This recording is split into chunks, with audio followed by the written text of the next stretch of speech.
Hello everybody and welcome back to another episode of King of the List. It's been a while, and I apologize for the delay. I've been sick lately, but we are ready to get started. Today's topic is my top 10 favorite Star Wars villains of all time. Now this list, of course, like many others that are opinion related, can shift and switch over time. So this list is not at all carved in stone, it is merely placed on the internet and it can be changed really whenever I feel like it must be. But let's get started. Starting off with number 10, we have Moff Gideon. I like Moff Gideon very much as a villain. He is a very tactical, resourceful, and intelligent leader who guided the Empire after it officially fell. He was able to keep it together and lead in a very intimidating sort of way for a couple of years until his supposed defeat in The Mandalorian Season 3. Is he truly dead? Who knows? We'll find out perhaps in The Mandalorian Season 4. But I think that he is a very good villain in the sense that he is intimidating, people fear him, and he is able to command the remaining forces of the Empire. He also looks very cool, especially when he's wielding the Darksaber and when he's wearing some Beskar of his own. He is certainly a force to be reckoned with. At number 9, we have Kylo Ren. Kylo Ren was not my favorite character in the sequels, believe it or not, and in fact there were many points in which I found his character annoying. But that doesn't mean that I do not find his villain to be a compelling one. I do believe he is a good villain, just not one of the best. Kylo Ren is a very cool looking villain, especially when he's wearing his helmet from The Rise of Skywalker, with the cracks going all the way down all sides, having been welded together in a red glow. His cross-bladed lightsaber is also a very unique touch. While it may seem more like he's trying to protect himself than it is for an intimidation look, the cracked kyber crystal as well provides a more sinister appearance. He is powerful with the Force, being a dyad with Rey, and he is able to command the First Order after he kills the former leader, Supreme Leader Snoke. The fact that he is able to rule this entire operation with an iron fist, and he's able to do it very well, definitely goes to show how powerful and how good of a villain he truly is. Number 8, we have the Grand Inquisitor. No, I'm not talking about Reva. No. Reva was a horrible villain. No, I'm talking about the Grand Inquisitor, seen in Obi-Wan Kenobi and in Star Wars Rebels. Even though he doesn't get a whole lot of screen time in the grand scheme of things, I do believe that he is still a phenomenal villain.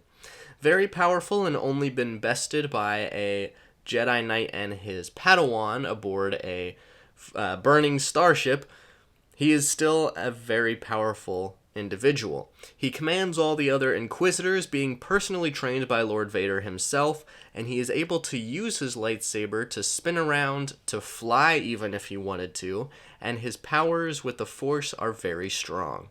He also looks very intimidating as he is an Utapauan, and it definitely helps him out when trying to intimidate his enemy. I do feel like he didn't quite get enough screen time in Rebels, and it made him seem like one of the weaker of the Inquisitors, but nonetheless, I do think he is a very good villain.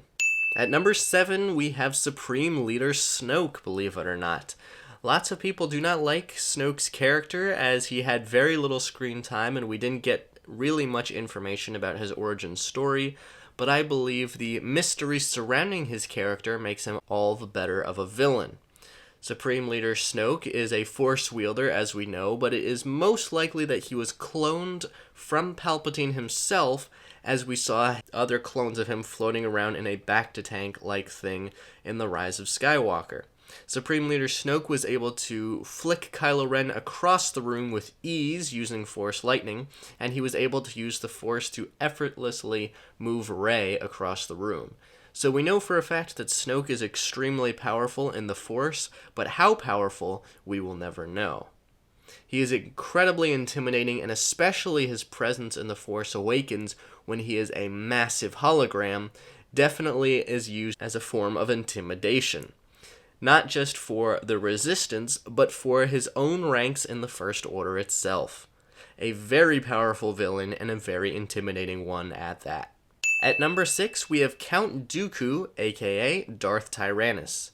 Count Dooku, a fallen Jedi, was once a noble member of the Jedi Order, until he began to question his role in all things, and he began to follow Palpatine and turned to the dark side.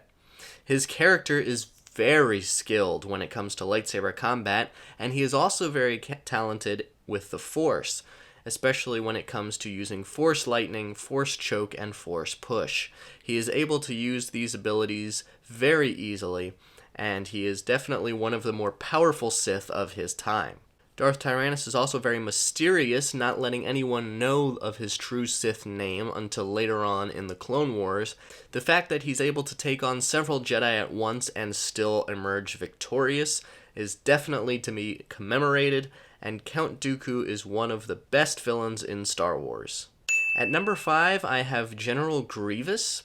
Even though General Grievous is not nearly as powerful as his master, Count Dooku, General Grievous is a much cooler looking and more intimidating villain, in my opinion. General Grievous was able to kill many Jedi during the course of the Clone Wars and even before, and he simply added their lightsabers to his collection. He would also collect the braids of Jedi Padawans as trophies, and he wouldn't think much about killing a Jedi apart from wanting to steal their lightsabers.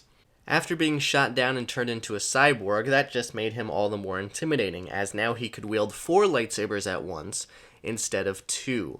And being a very skilled warrior already, there was no question that he meant business. As the supreme commander of the separatist droid army, nobody questioned him, and the only ones that would ever face him were Jedi or other Force wielders. At number 4, we have Grand Admiral Thrawn. Grand Admiral Thrawn is not known for being able to use the Force or ever wielding some sort of amazing weapon such as a lightsaber. But that's not what makes him such a great villain, in my opinion.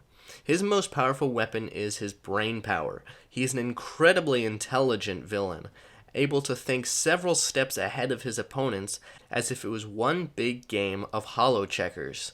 I do believe that Thrawn had a very good reason to do what he did, especially in Star Wars Rebels, and I cannot wait to see what he does in the Ahsoka show, being that it's said that he's supposed to be the main villain.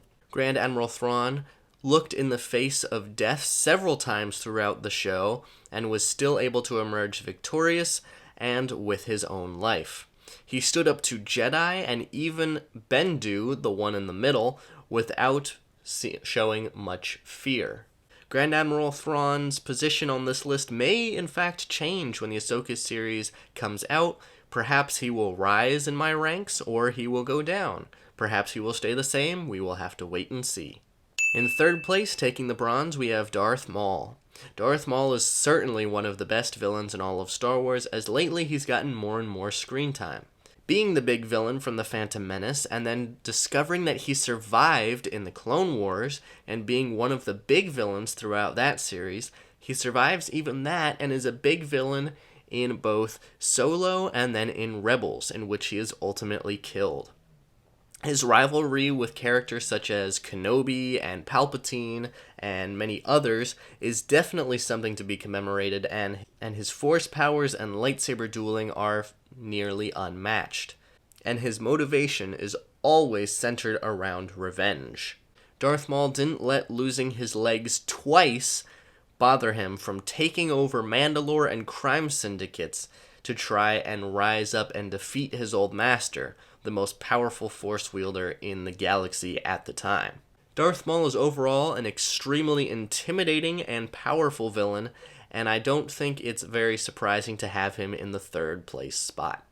At number 2, we have Sheev Palpatine, or Emperor Palpatine, or Darth Sidious.